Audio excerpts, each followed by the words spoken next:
batek Brasilei edo Mozambikei edo Kubari izkaitzen dutzena orokorrien da labur esan da, ni ustez bi gauza dira printzipalak.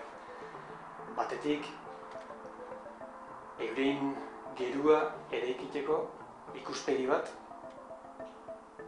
euren eskuz hori eraikiteko ikuspegi bat, eta bestetik hori zelain ahalbidetzen dagoen eredu bat, kooperatiboa eta autogestionarixua, eta bestetik hori aurrera atarateko erraminta batzuk, gestinorako gaitasun batzuk, eta gauza horrek martxan jarteko erramintak.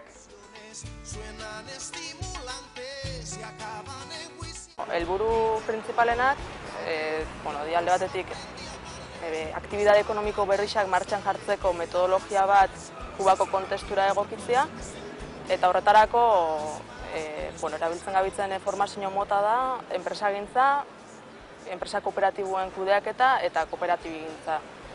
Pienso que el papel de Mundo Kide sobre la cooperación cubana puede estar basado en la formación y la asistencia técnica que nos puedan brindar.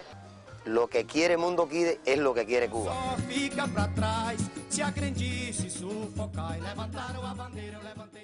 Estamos ahora mismo desarrollando una metodología para muy rápidamente llegar a un asentamiento y ver cuáles son las necesidades específicas que tiene ese asentamiento, hacer un diagnóstico rápido de cada una de las áreas y en función de ese diagnóstico hacer un plano de trabajo.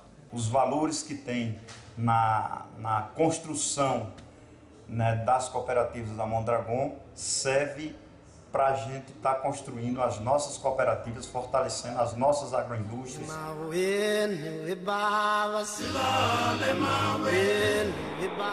El trabajo que hacemos en Mozambique es no es para resolver el problema, es para ayudar, dar una mano, mostrar el camino que puede seguir, que podemos pretender todos los seres humanos. Agradecer a programa de Mutikite que está fazendo aqui Marrupa. Nós queremos que ter força a continuar a trabalhar com muita força em Mutikite, mesmo nós termos boa garantia, aprendermos jamais. Yo lo que veo más positivo y lo que creo que lo que más se ha acertado es todo lo relacionado con desarrollo agrícola.